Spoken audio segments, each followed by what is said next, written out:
loins and your tongues. Got it. Because I know that's for me.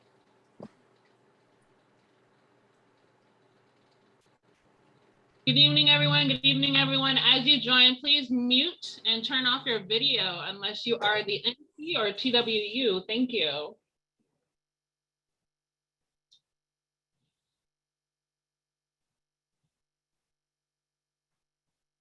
Again, for everyone joining, good evening. Please mute yourself and turn off your video. Thank you.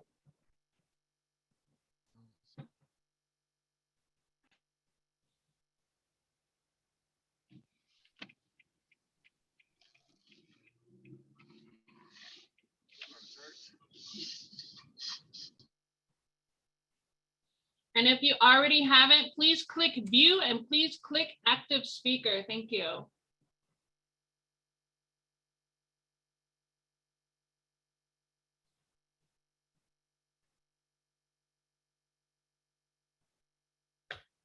Tomorrow is payday.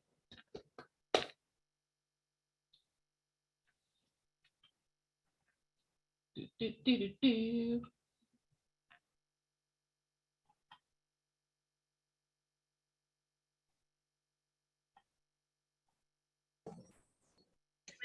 Good evening. If you are just joining us, please mute and turn off your video, please. Thank you.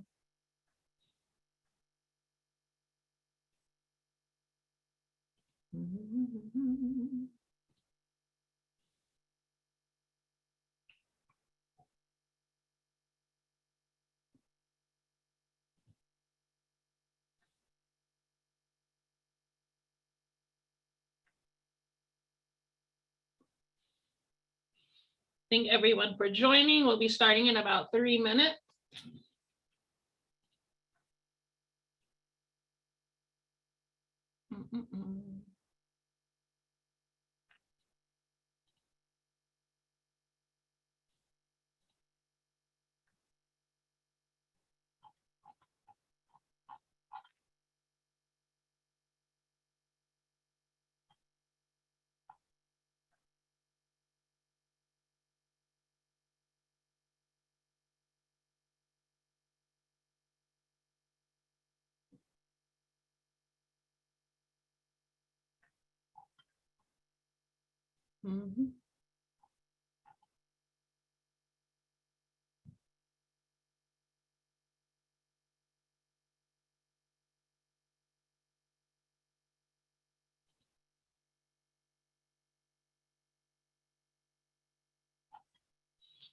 Thank you, everyone who's just joined. Make sure that your click view and click active speaker, please. Thank you.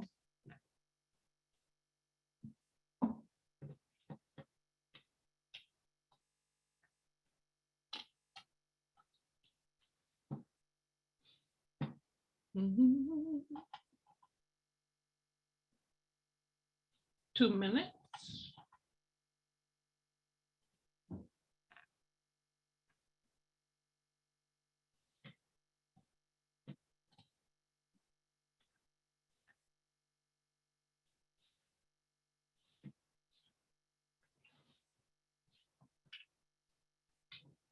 Thank you. For those who are joining, please turn off your microphone and your video. Thank you.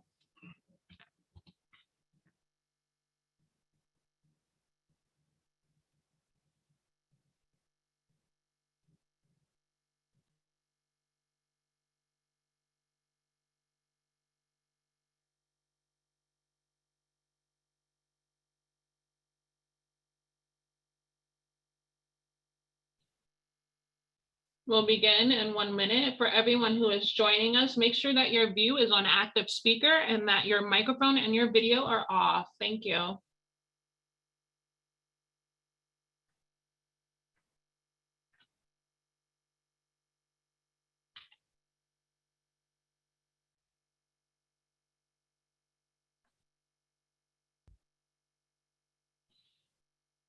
right, 7:05.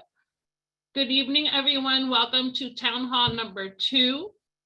for the TA2 Rollout Education campaign. We would like to thank you for joining us. The intention of these town halls is to bring clarity, information, and also provide any more information gleaned from conversations had both online and in person. So thank you all for joining us, and we'd like to thank the NT for their labor today. The topics that we're talking about today are going to be bidding, reserve, and qualified roles as it relates to your articles. We're going to be unpacking those three, as well as clarifying the losses list, as well as moving on to, we pulled questions from the submitted questions form that people filled out online on our b6.twu.org website. And then if there's time left, there should be about 15 to 20 minutes. We'll be opening the floor for live Q&A. So we are going to get started, and we're going to start with Brendan. Brendan is going to be doing bidding. That is going to be article number 9 for everyone who's following along, and that is going to be page 39. I'm going to hand off to Brendan. Welcome, Brendan, from LA. Yeah, thanks, Taisha. I appreciate the introduction. Thanks for the opportunity to be on the call with everybody. I'm Brendan Moriarty from LAX on the negotiating team. The bidding article is a good one to go over and is an important one, obviously, to all in-flight crew members, as it's how we are able to bid for our monthly schedules, and it outlines all of the rules associated with that and the eligibility to be able to bid for a monthly schedule. The first thing it does is it establishes an enforceable timeline of the bidding timeline. So you'll know when bidding opens, when bidding closes. The bid awards must be published within 48 hours of the bid close, which obviously is important to us to have our bid results returned promptly and not have to be wondering when we'll find them in our inbox. And it also, along with the bidding schedule, it establishes the windows for drop and swap abilities as well. And obviously first come, first serve when that opens.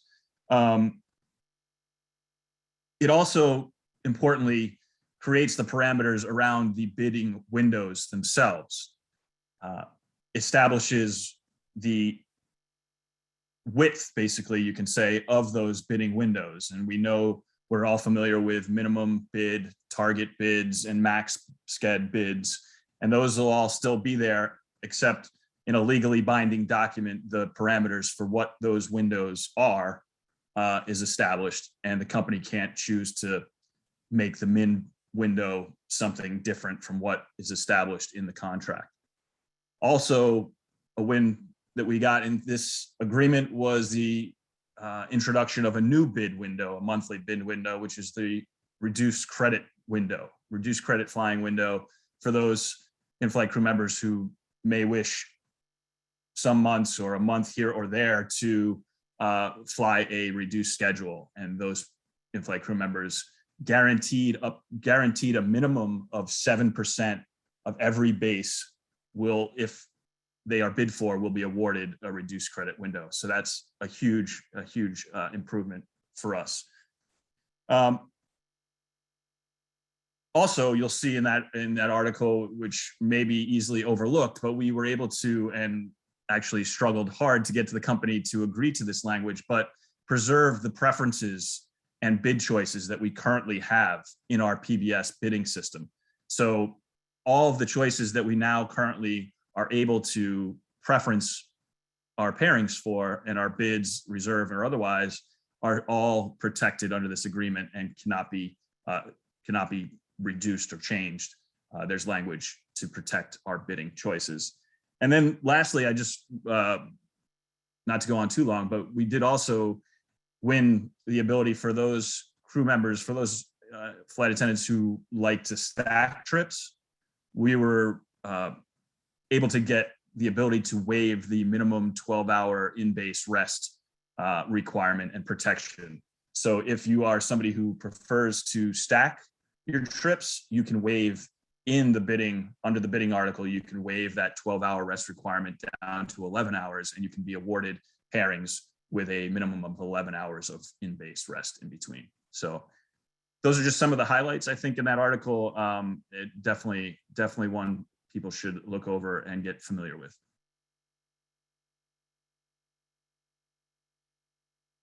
All right, thank you, Brendan. And that concludes bidding. That was, again, article number 9, page 39. We're going to move on. Oops. So that was bidding. We're going to move on to our next article. That's going to be reserve. That's going to be done by Stacy. Our reserve is going to be article number 12. That's page 61 for those of you following in our TA2 hymnal. And I'm going to give the floor to Stacy. Stacy represents JFK. Thank you. Hi, everyone. Really glad to have you here tonight. This is a really hot topic. The reserves, you guys, what you have been going through the last year and a half, 2 years, it's just the burden you bear with being on reserve. It's unbelievable, and we know that you needed just so many improvements and protections here just to make your lives bearable. You have it the hardest amongst us, and you know, we just really had it on our hearts to look out for you. So I'm going to really run down the win list. I'm going to explain some things. The things that I don't mention, they're things that we pretty much, they're as they are.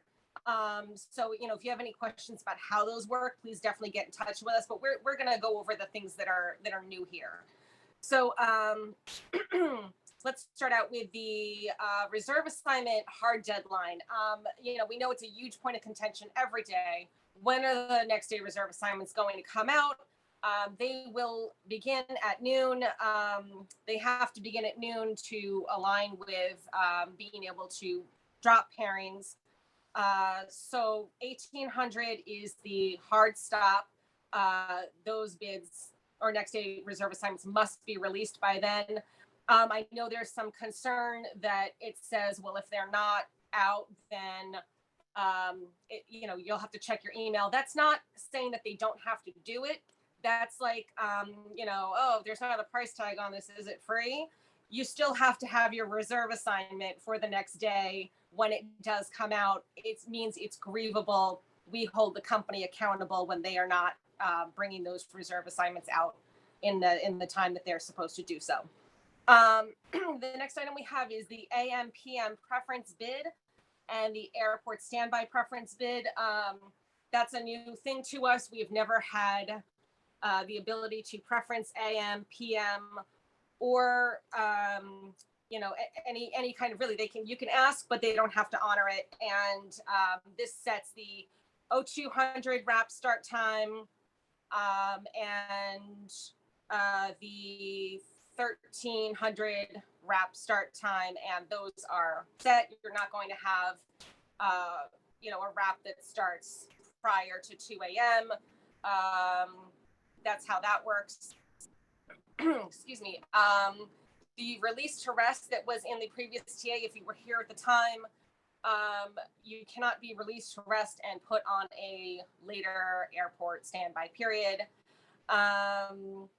The airport standby after a pairing, that is now, unless it's a level 2 IROP, and never if your duty day has already been more than 8 hours on duty. Day of assignments, if the same first in, first out, and the same tack leg, so that's how much credit you've already got, then it's by seniority.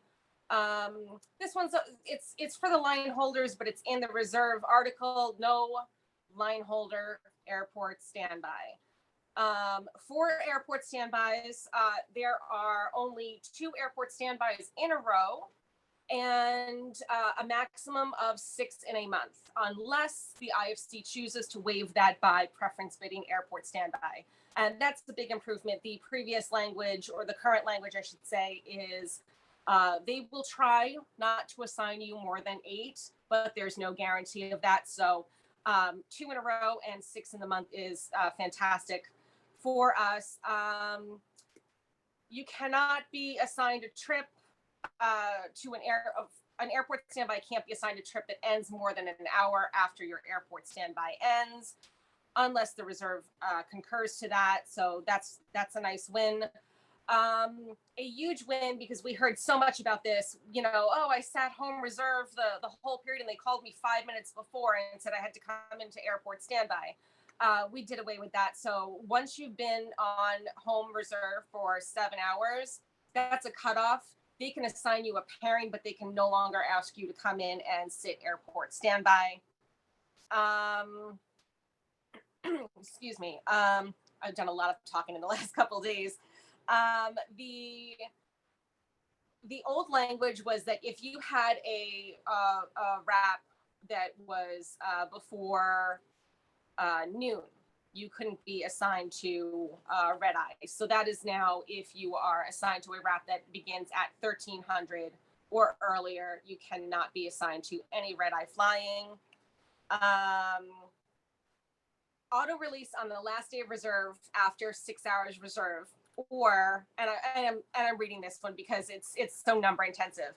So after 6 hours reserve or 1800 base local, you can be auto released. That is new. It's a wonderful thing. You've got to commute, or you want to go out for the evening. It's the last day. Let them go. So and this is a nice one we got. So a question was, a reserve can't be scheduled a release time after 01:59 local into their day off. And people want to know why it's not the day end, why it's not, the cutoff at midnight. And that's because that coincides with being able to have reserve coverage for dropped pairings. A pairing that ends at, say, 1 a.m. doesn't require reserve coverage for that day. So in line with that, it had to stay at 01:59. But what we are able to have is a really nice thing is if a reserve is delayed past 03:59 base local into their day off, the reserve gets either 412 of credit above guarantee, or they are getting an extra day off. So you work, a delayed flight into your day off, you either get a day off elsewhere in your schedule that is adjacent to another day reserve period, and if you choose to get the pay, you get 4 hours and 12 minutes of additional pay above guarantee. That is your option to choose. And if that day was the day that you had PTO'd, then you get your PTO back, and that is also new to you guys. You have to be released by 16:59 base local the day prior to vacation, so your vacation is protected. You will not be encroached into a vacation day. Reserve balancing is back, except during critical coverage, and that is bad day, worst day, and that's in the definitions list. Reserves can drop down to a 2-day reserve block. Currently, it is 3. You can now drop down to a 2-day block. That is fantastic for a win for you guys, and you can now stack your reserve days up to 12 in a row for the commuters and people who want to, bid so that they have the whole half of the month off. You can do that. So we had some really fantastic wins. And I know that the 12-hour wrap has been a question, and we did address that last night. The company had absolutely no intention of ever putting that on the table again, and they made it very clear that that is something that they are going back to regardless of what we do. So we did our very best, knowing full well that we were not getting them to move on that. That was their, die on the hill item. We did our very best to get as many wins as we possibly could, and I will show you how many wins we really were able to accomplish for you. And we definitely encourage you to ask any questions that you may have regarding all of this. So thank you. Thank you, Stacy. That concludes that article. That was article on bidding. Our next article that we're unpacking for this specific town hall is going to be our qualified roles article. That is going to be Article 29. That is page 135 for you who have your TAs, whether virtual or in paper form. And I'm going to hand that off to Sonia. Thank you. Sonia is from Boston. She's also an OBL. All right, everyone. So if you're not a qualified role, you may not be interested in this, but maybe you're considering becoming a qualified role IFC down the road. So you may find some of this information interesting to you. So the qualified role articles, it was presented slightly before we were, well, while we were doing negotiations for TA1. So the bulk of this article is codified material here, and you can find the bulk of it in the Appendix A, qualified roles in the ISM. So we're just kind of codifying a lot of this. These were the rules that went into effect July of 2021. So while we were negotiating, as you can imagine, this is still the company's baby. It was very tough for us to really make any changes. So we're proud of the small advances that we were able to make, although we think they're very big. And as a person who works in the program, I think they're wonderful wins for us. So a lot of the changes revolve around when the program has adequate base staffing. And I touched a little bit on this yesterday during the town hall.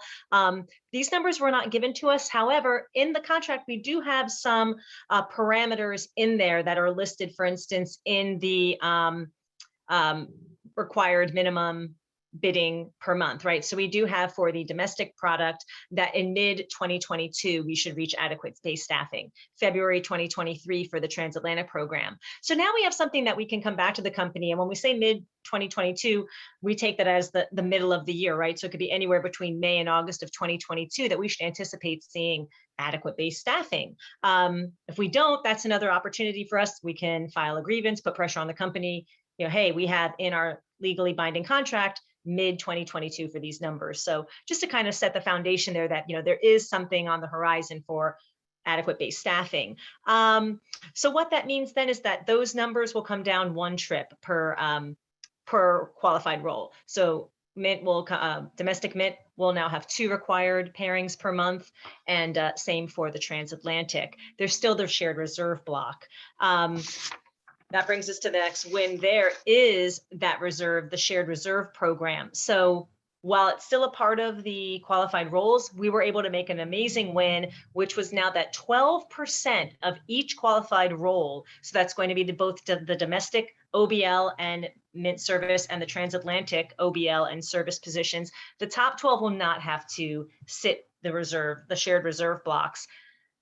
Adding on to this adequate base staffing again is that we want people in the program, right? So when people join the program, that's going to allow us to get the adequate base staffing. That also increases the numbers per base. So 7%, as the bases grow, or the groups grow, or the people who have qualified roles grow, the 7% will encompass more people per base. So rather than have a set number, sometimes a percentage works better because more people can be involved there when the programs grow. We can still UTO and PTO the reserve days like previously. So if you have a large block, the blocks are 3 to 6 days, you can drop down 4, 5, or 6, the single days, and then you have to drop the entire 3-day block. And we are able to do that with the UTO. Again, there was some debate on that when the program was rolled out in July. So now that has been codified. You can still UTO the 3-day block.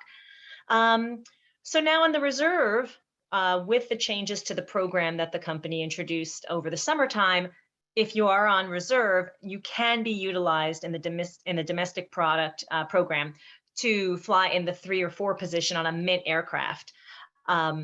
We were able to secure that the company would have to exhaust all available core reserves before a domestic Mint or OBL was used for the 3 or 4 position. And that kind of just preserves us. We're supposed to be there to protect the program, not just to be a regular reserve.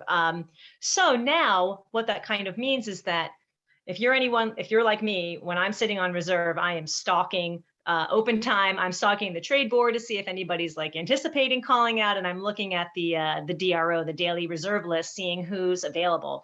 And that's kind of going to have to be on us. So if they have to exhaust all available base reserves, we're going to have to do a little policing there for ourselves, just to say, hey, okay, I think that I was called out of line. This is now again something that we can set a precedent for filing a grievance. The company's not following the procedure we have in the contract of using all base core reserves before assigning a 3 or 4 position to a OBL or MS. So something that's great there.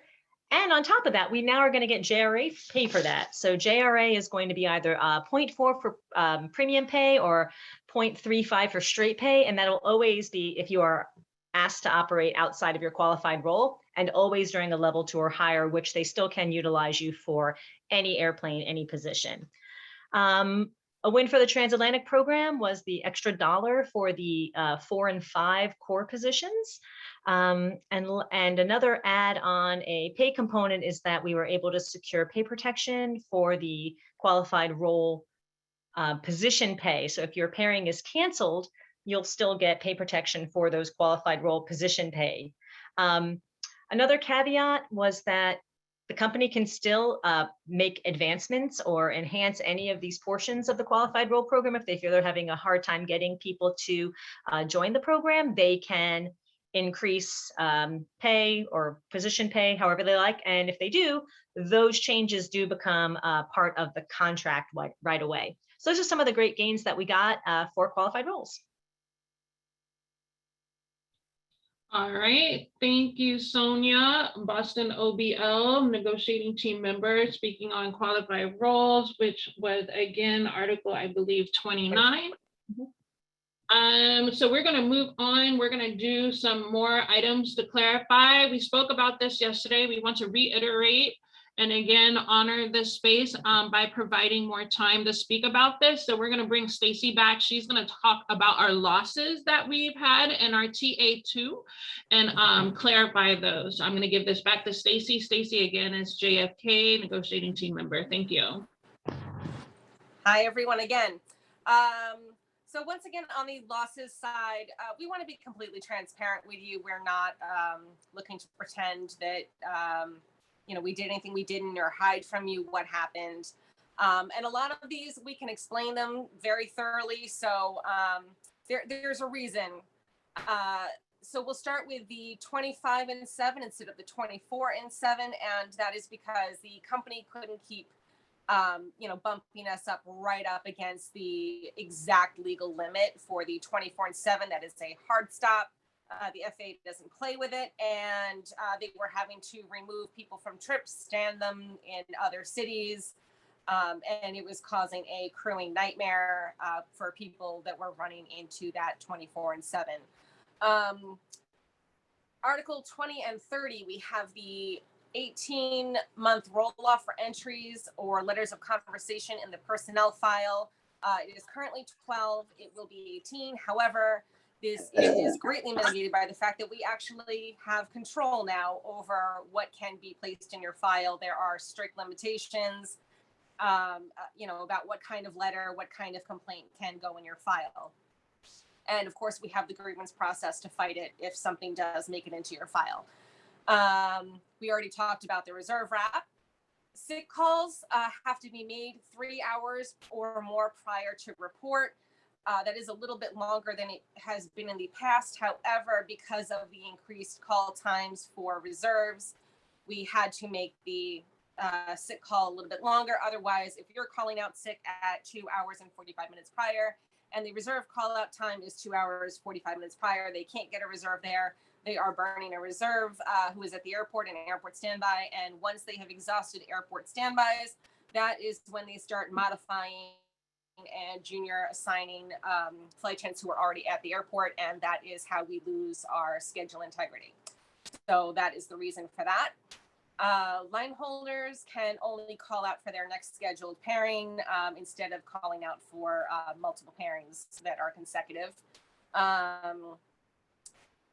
The duty that's scheduled over 12 hours is eligible for E18 pay instead of E16 pay. And this was done because the people who had the 8-hour or less duty day, which is far more common, were not getting any additional pay until they hit 16. We only had E16 pay.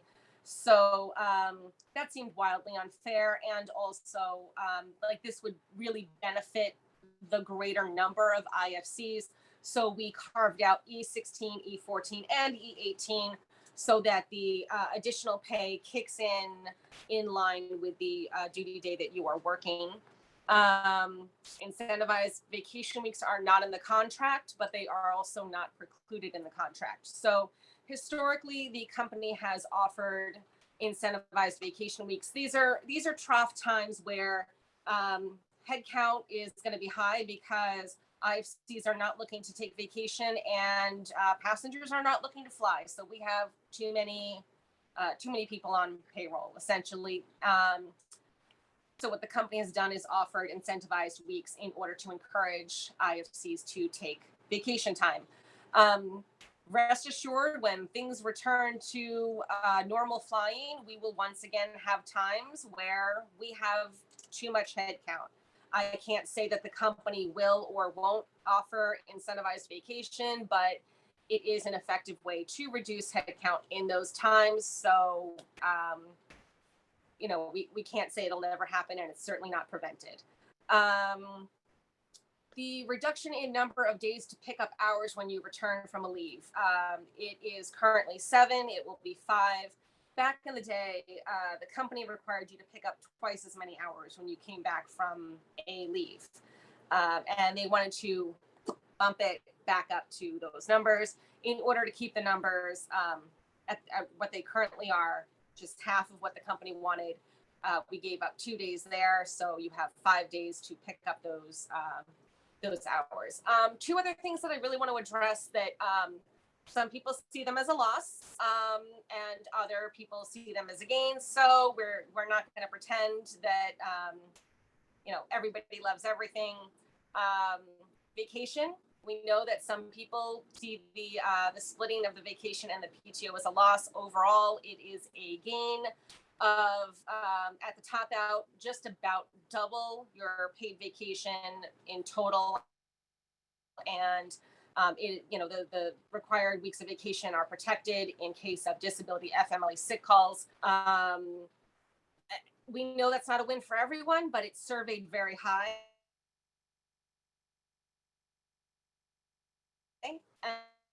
And after the first TA, we made the choice based on what the majority of IFCs were interested in. And if you participated in a survey, your voice was counted. The other issue that Brendan touched on before is the reduced credit flying. Some people love it. Some people are not a fan. You may feel it's a loss for you. It is an item that we surveyed on. After the TA failed, we surveyed on that, and it was very popular. Of the 2, that was the one that was chosen by the IFCs. If you participated in the survey, your voice was heard on that issue. And overall, it has so many improvements that we feel it is a superior product for the majority of the people who will opt into that.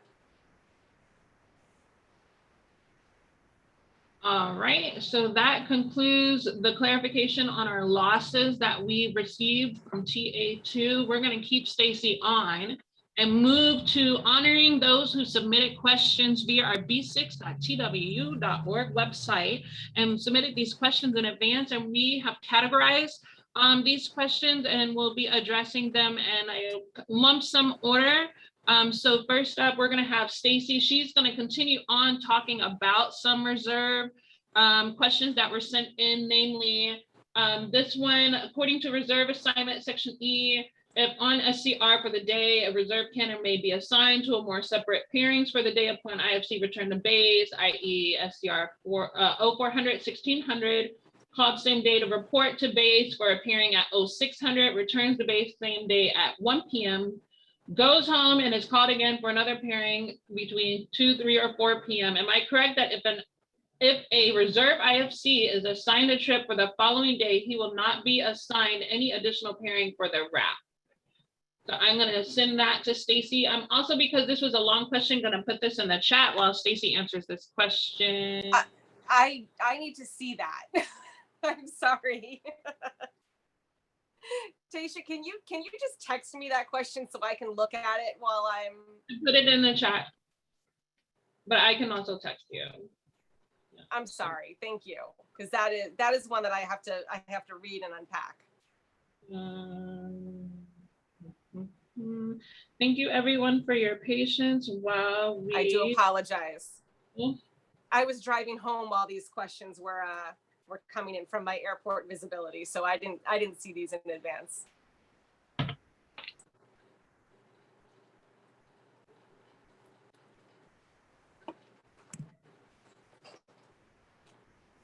Taisha, I don't know if you want to move on to another one while we have a moment. If you want to do that, that's fine by me. Yeah, we're gonna skip her while she goes through those questions. We'll move on to our healthcare subcategories. This is gonna, some of this or most of it's gonna be taken by D. For the healthcare section, our first question is, where can we find in writing for both crew members and Blue benefits to reference, i.e. minimum hours to maintain health insurance? Okay, you ready for that part first? Yep. Hi, everybody. Good evening, and thank you for joining us. That's a complicated question, and I think that it's being asked on several platforms, and people are getting different answers because the question that you're asking is not giving me or any of our NT the information that we really need. So minimum hours to maintain health insurance. If you're a full-time flight attendant, you're offered health insurance. No questions asked. There's no look back. You're just full-time and you're entitled to health insurance. If you're a part-time crew flex, a part-time flight attendant, then you have to maintain a certain number of hours to be eligible to participate in the health insurance. Those eligible hours are looked back every year backwards from October to October of the previous year.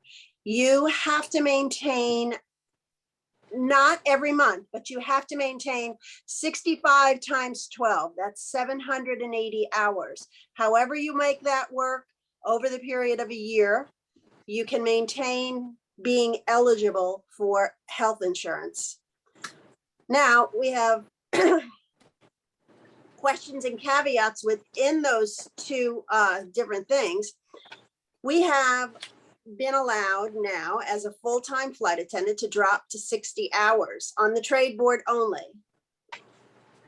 So those flight attendants, once again, are considered full-time as long as you're only dropping to 60 on the trade board, or using your PTO or using your vacation. All of those count towards credited hours. So those flight attendants are also just considered full-time. Full-time flight attendants do not have any look back. It's only part-time flight attendants that have the look back. Okay, so the second part of that question is process to transition into obtaining benefits. What about that? Okay, so the process would be that you have to complete the annual hours to be eligible to select insurance in an open enrollment, or you have to be full-time. So for instance, I was a full-time flight attendant the entire year.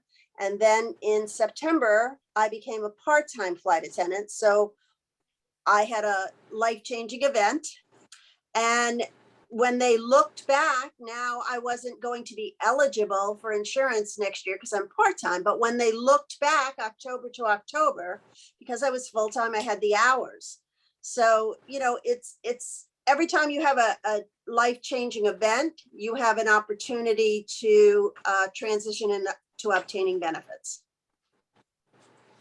All right. Next part of the question is triggers that will remove access to health insurance in the process. if you don't have the eligibility in the look back period, you know, would have a trigger that would remove you from having the eligibility to access health insurance. Or once again, you're using a life event status to request a change. A life event status, meaning a marriage, a divorce, birth of a child, the loss of insurance if your spouse was covering you. There are so many opportunities to become eligible or become ineligible. You have to read what's on your eligibility sheet. Okay, next part of that question, crew members returning from parental leave, what is their to look back period for access to health insurance? Okay, that'd be a great question for you to ask Blue Benefits, because once again, all of our leaves we transition as every other employee in the company. We have to be treated the same. So I don't have the exact answer for that one, because by the time we saw a question tonight, which was, just right before we opened, so we would be able to answer these things for you, I can't call Blue Benefits and ask them. So if you need to know that information, you can email Blue Benefits and ask them. Our contract states we're going to be given the same benefits as every other employee and treated exactly the same way.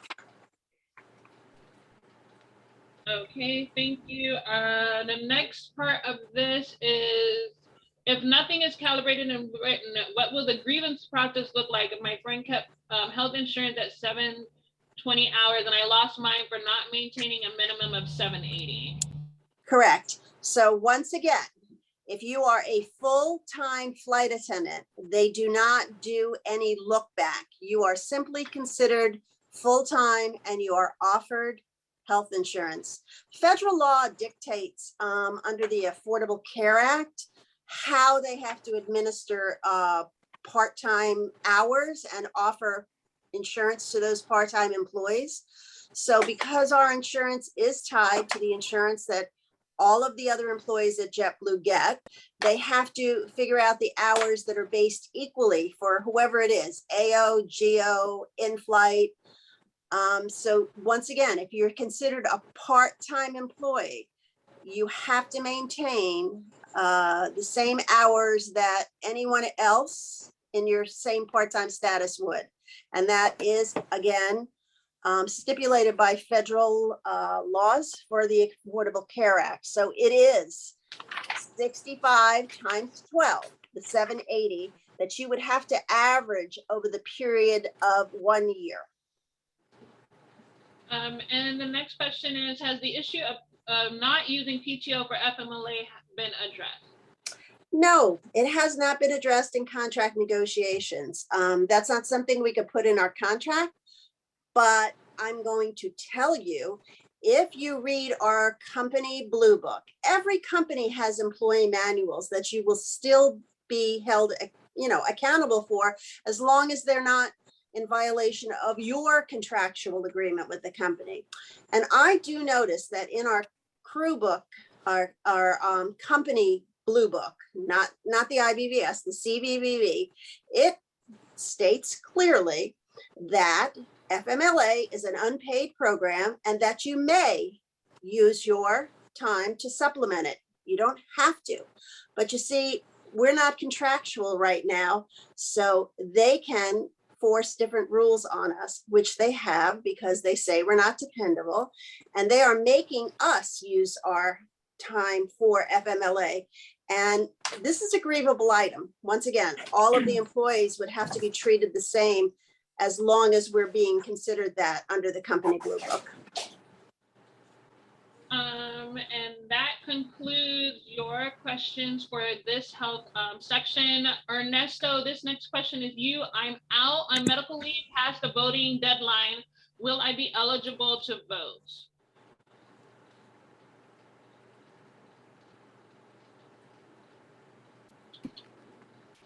Hey, sorry, I just need to make sure I was on mute.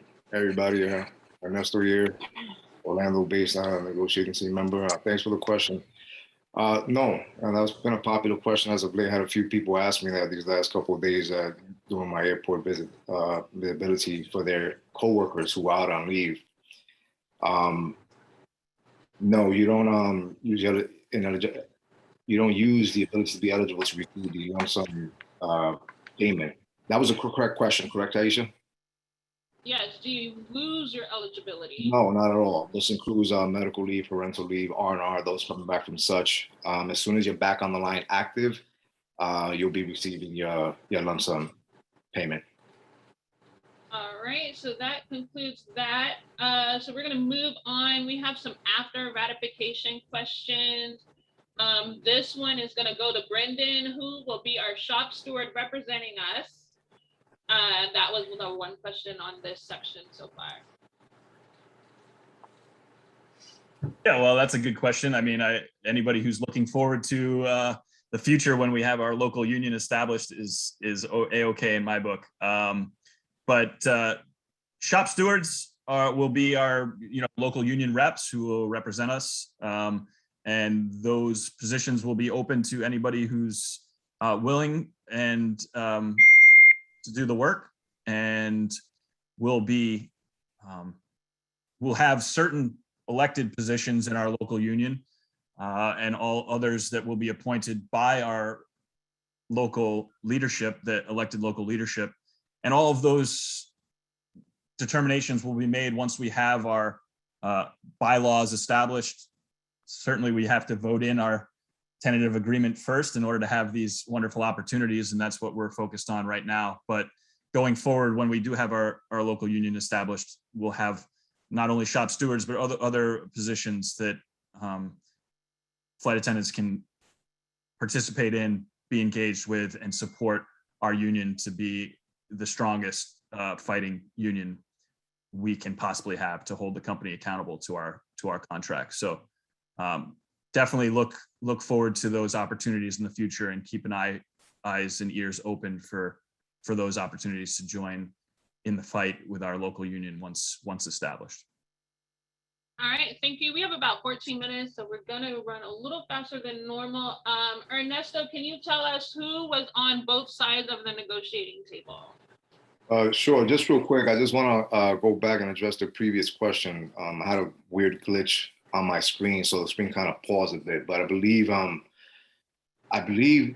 the question was about being eligible to vote despite being on medical leave. If that was the case, then yes, you are absolutely still eligible to vote being on medical leave, and you should absolutely vote. But in addition, what we answered regarding the lump sum still remains. So my apologies about that. Regarding the current question about negotiations, well, you have us here as a team. Brendan, who's out based in LAX, Stacy, who's based in JFK, Sonia, who's based in Boston, Dee was based in Fort Lauderdale, myself based in Orlando. And we also had the awesome presence of Tom McDaniel, who was leading our negotiations on our side. On the, of course, we had presence of Mark Richards and Patricia Island. There were some of our attorneys that would attend our sessions, along with our air division directors on the TWU side of Mike Mays and Gary Peterson. So we had an awesome support staff. On the company side, you had Jerry Glass, who was leading negotiations for them. Also had Chris Lewis, one of our directors, who was sitting, Julia Garcia, director of our crew services, David Boyd, one of our directors, general manager, Michael Cashier, and I believe Jamie from Legal, I forget Jamie's last name, and a couple of analysts on their side, just kind of taking notes. So that was pretty much what concluded the negotiating team on both sides. All right, so I'm going to skip a question. This is going to be back to Sonia. When does grievance committee come into play and available once a contract is ratified?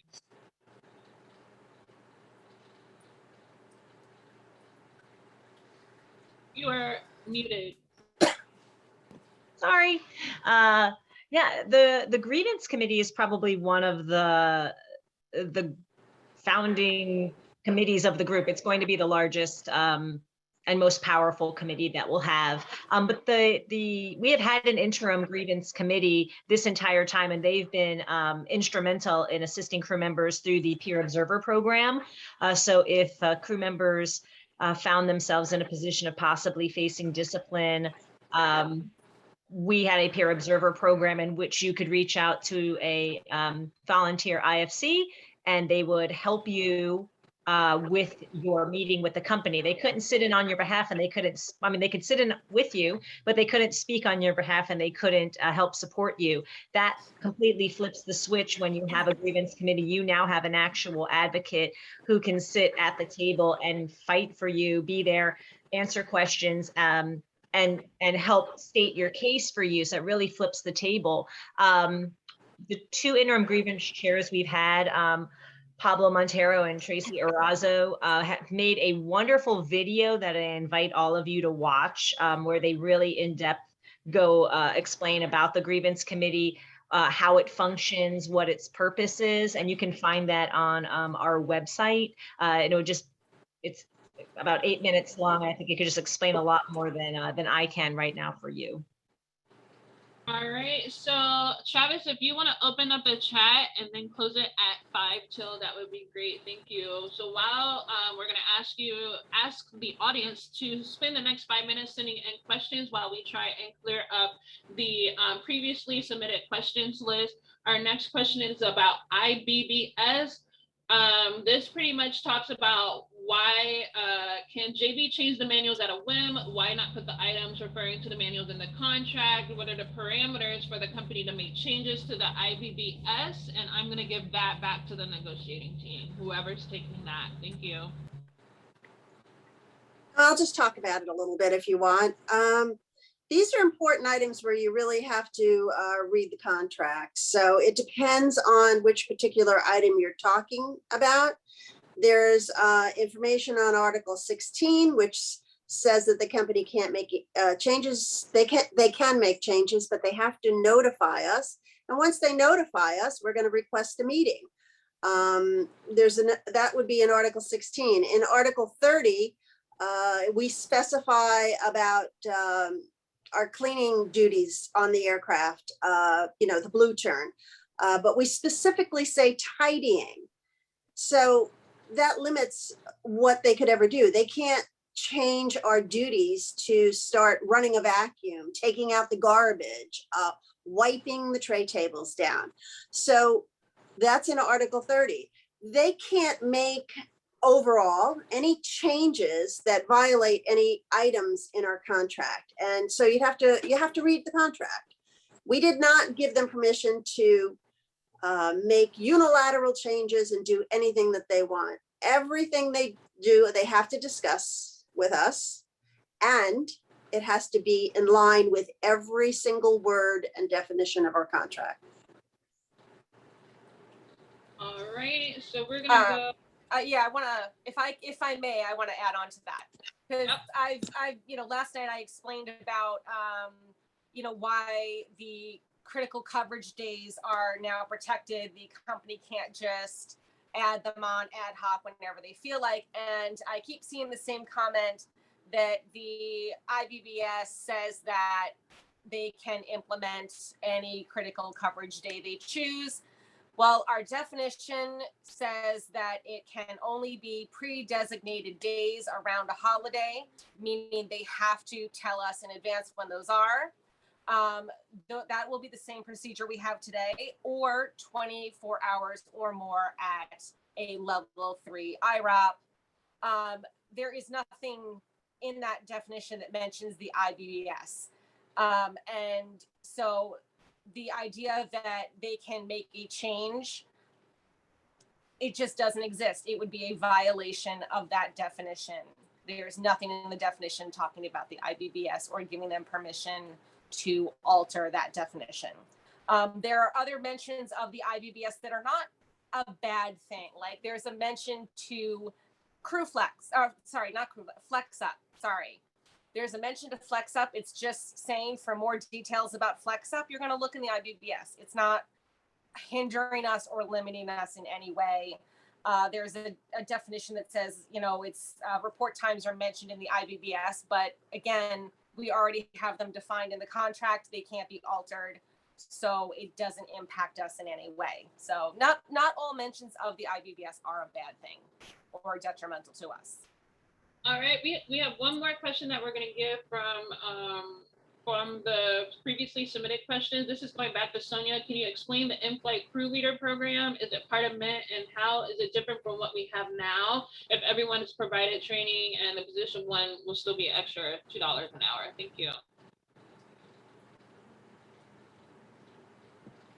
Okay, sure. So this was actually something that was touched on by the company pre-COVID, when there was a discussion of assigning positions at the gate. This was a very small introduction Ed had shared with the IFCs.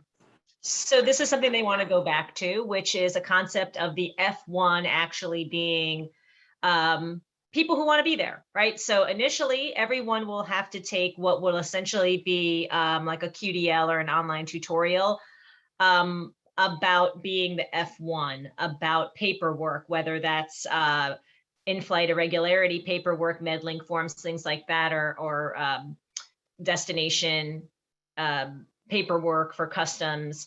So just enhanced training on how to be the F1. I don't know enough about it to say exactly what it's going to entail, except that it will be enhanced training for that F1 position. So everyone will have to initially take the course, and then you can opt out. So if you're a person that never ever wants to fly F1, you don't have to fly F1. There'll be no minimum requirements for the in-flight crew leader program. So you can still continue going about your regular bidding. You won't ever have to bid those, but then you can opt out at another time. It's not part of Mint or Transatlantic. It's not part of the qualified roles in that sense. It's everyone will have that qualification unless they choose to opt out of it. I don't have enough. Exactly what's in the contract is the little bit that was shared with us. So I really don't have anything more to share with you about that. One thing we'll just say to add on, Sonia, is that we were able to get the in-flight crew leader pay protected, which is a huge win. So if you're in the F1 position, if you're a crew leader in the future, and something happens to your pairing, you'll be pay protected for that extra $2, which we don't currently have. So thank you, Brendan. So we're going to go back to Stacy. Stacy, if you could just give the answer to the question, since it's already been asked and it's also in the chat, please. Thank you. Absolutely. So the question was, if you're on a wrap for the day, then can you be assigned 2 or more separate pairings for the day upon the IFC's return back to base? So say you were on home reserve starting at 4 a.m. You were called the same day to report for a pairing at 0600. You're returning to the base the same day at 1 p.m. They can add additional flying onto that for within the footprint of your reserve period. But where you go home and you're called again for another pairing, no. Once you have been released and gone home, you have got to have a rest period. So if you have been released from your pairing, you have been sent away, not assigned an airport standby or another pairing, you are going to begin your rest. Your rest is going to be a 12-hour rest. So you cannot be assigned a pairing at 2 or 3 or 4 p.m. And if you were assigned a trip in the next day reserve process. So it's Thursday night. They've assigned you a trip for Friday morning. You cannot have another wrap for Friday later in the day.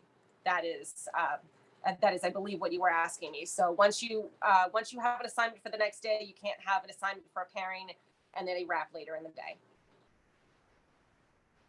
All right, thank you. So we're going to go to the live questions really quick, and then we have one more submitted question that we're going to close out the meeting with. iPad Z, how can we really hold JetBlue accountable with FLICA? I'll take that one, Taisha, or Stacy, if you want to follow up. How can we hold the company accountable? That's the greatest question we all are wondering these days, and have been for some time now, especially with all the abuse that we've taken over the last year and a half or 2 years. So the only way we hold the company accountable is by ratifying our tentative agreement and establishing our local union and having the ability to enforce our contracts through the grievance procedures that are legally binding on the company. That includes being able to have investigations that are not one-sided, that are not open-ended, that have true fact-finding abilities. And we have our local union to do the research, to investigate what actually happens, whether it comes to a FLICA malfunction, whether it comes to a out of order assignment, any violation of the contract or our work rules is one that our union will have the ability to investigate and either come to a solution with the company, or if unable to do so, proceed to arbitration through the System Board of Adjustment.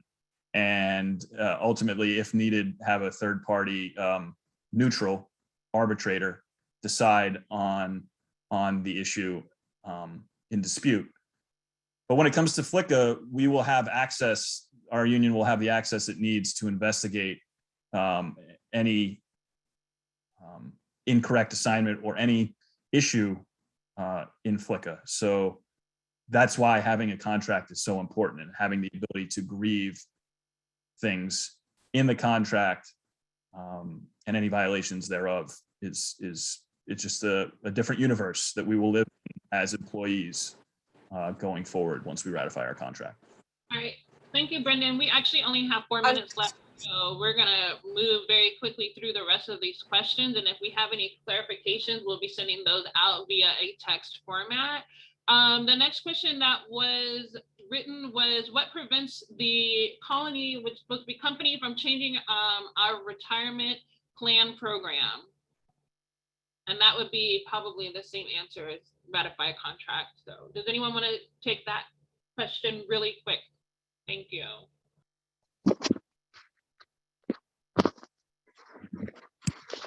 Yeah, sure. So the you'll see the language in the health insurance and retirement article that deals with this issue. And we will be, and I believe when you refer to retirement, you're referring to our 401k program. We will continue to be offered the same retirement plan as all other JetBlue employees, as provided in the plan. And so unless the company changes the retirement plan for the entire company, we will enjoy the same benefits as everybody else. So I hope that answers. All right, next question. This is to Sonia. Please correct me if I'm wrong. And I think they meant transatlantic lead will be able to work any pairings that we are qualified for, plus the minimum of 2 transatlantic trips.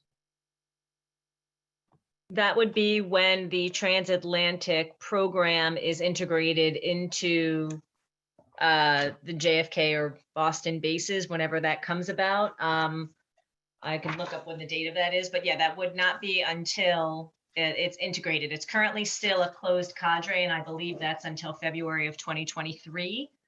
And then yes, once it's just like the domestic program, once it's a part of the full program, you would only have your required minimum transatlantic trips and then your core bidding and of course the reserve block. All right, thank you. The next question is, can you also please explain why junior crew members on reserve can drop to 2 reserve days in a row in a block, but our senior crew members serving qualified roles are locked into a minimum of 3 reserve days in a reserve block? Is it a breach of seniority? So it's not a breach of seniority, because you have to think that with the core reserves, the amount of trips they're covering are so vast, with so many 1-day pairings, 2-day pairings, 3, 4, 5-day pairings, right? We have a very small amount of trips and very, very few turns that are during the week. Most of our turns are only on the weekends. So to drop down to a 2-day block would keep the Mint crew members with very little to be available for. So that is the company needs some sort of buffer so that the Mint crew members are actually able to cover trips rather than the core, that there's just far more trips for them to cover of a vast range of days available. All right, so this last question, we're going to go back to a pooled question, is about compensation. And this is for the entire NT. The wage increases are so small. Why did the negotiating team agree to implement any wage increase to take effect a year after ratifying the TA? I can take that, if that's okay. I don't know, can you hear me? Yeah. So that's clearly a tender nerve for us as a work group. So I'll just be flat out and say that from the start, as some of you can or perhaps cannot imagine, compensation is always a fragile topic of negotiations. You know, from the get, the company made it clear that they want to discuss it until the very end. You know, they made that very clear from the start, both the first time negotiating and the second time negotiating. Throw into the fact, you know, they obviously had no desire to add any additional costs for 2022, and they were perfectly willing to leave us hanging longer. You know, if we were ready, if we were okay with folding that way. There is word that pilots are negotiating a second contract. You know, and I mean, I don't know if it's been officially said. I'm not sure, but if that's the case, we all know where they will prioritize negotiations, both in time meeting with us and also when it comes to compensation. Noted, I was talking to Dee earlier, and she reminded me that as per our CFO, just this last month stated that we were unprofitable in our third quarter, and that we weren't looking too great, be profitable, quote unquote, for our fourth quarter. You know, so add on top of the $50 million pre-tax loss. So, you know, they actually have to have a plan in place to lower costs, you know, for 2022, you know, fuel and so on and so forth. I also want to kind of, you know, so again, just to kind of give you off the top of my head some of those nerve points. The other thing is, you know, I kind of want to, and I want you to listen to me here, right? Or hear me out, because I know this is a very passionate topic of our contract. In negotiations, as some of us may or may not know, it's, you know, it's give or take. You know, you kind of have to move here, you retract here, you move forward here, you retract here. With compensation obviously being higher up on our priority list amongst a few other areas of concern, if we go, right, if we go real hard to the point of, you know, drawing blood or over a particular hot issue, and I'm sorry, I'm not a graphic statement, but I'm trying to be very clear here and bring emphasis to it. Let's just say after going hard, blow for blow, round for round, the company decides to oblige. I can guarantee you, obviously, as you know, that they're not going to do it. They're not going to do it out of the goodness of their heart. You know, they may oblige, and then what happens is later on, they're going to say, we want this, this, this, this, this, this, and that. And when we obviously respond with, you know, are you out of your mind? Like, you crazy? Well, they're going to say, you guys really wanted that. We obliged. So we feel that the right trade-off is this, this, this, this, this, and that. We can't sit here and score a 9 and 10 over here and score 1 and 2s for the rest of our contracts, areas of concern. We have to try to, you know, level the playing field. I also want to kind of remind us again, something that I had to remind myself too, in my own frustrations, is that this is our first contract. You know, we're not coming off a third or fourth or fifth contract. We don't have a status quo, so on and so forth, you know? And the company knows that perhaps even more so than we do. So they use that strategically on their end when they're negotiating, you know? They know they're going to be hard on us regarding the money. So like, again, we can't sit here and go A+ here, plus, and then score F- on everything else. We got to try to level the playing field, let alone for the fact this is our first contract. This is foundational. What we're doing here was getting our foot in through the door, right? We're essentially laying down cement slab, a solid foundation that you could build off of. You can start going brick by brick. We can't do that standing on wet sand, which is where we've been standing for far too long. Can't do that. We have to get our foot in through the door. It's the first contract. We got to get a little bit. We're not going to always get what we want that first time around, but we're sure going to get the things that we absolutely need. Nobody, I am tired of coming to work feeling like I'm one eggshell away from being dismissed. Nobody should have to come to work feeling that way. Nobody. This work group works way too hard. Take into consideration the last year and all of us that stayed working on the line to help sustain the company during the pandemic, and all of us that took leaves on a modified salary to help sustain the company. Yes, we are deserving. We're like, I work hard. I'm deserving to achieve my dream of owning a home someday, right? I'm using this as an example. That may have to start with me moving into a studio. From there, maybe one day move into a 1-bedroom, then a 2-bedroom, and then I get my house. And when I get my house, I start upgrading it the way I like. This is a foundational contract. We're building our cement slab. We're going to go from here. And the objective is always to improve as you move forward. So I went on the rant there. Hope that made sense. If anybody else on my team wants to help out, please. Thank you. Yeah, I just want to No, you add, did you know, it, you and man. I were talking about money this afternoon. We got 4% more in TA2 over TA1. So don't forget that either. Yeah, you know, goes back to what I was saying. Like we can't. It's, you know, like I said, it's frustrating for me too. You know, to deal, you know, with this machine that's a corporation. You know, it's not people. They see numbers. They don't see souls. You know, so when you look at it from that aspect, okay, it makes sense. They are strategically moving to the way we move. So we have to, like I said, it's getting our foot in through the door, get a little bit of this, not absolutely everything we want, but at least we got things that we need. So now we can start leveling the playing field, you know? So anyway, hope that makes sense. Well, we are 6 minutes past where we need to be, and we would like to thank everyone who participated by showing up to this town hall, as well as thank the negotiating team for delivering all the clarifications, article unpacking, and also answering our both prepared and live questioning. And we hope you have a good evening, and we will see you next time. I believe our next town hall is on the 21st at 10 a.m., but we will be sending out all of that correspondence to you as that approaches. So thank you and have a good evening, y'all.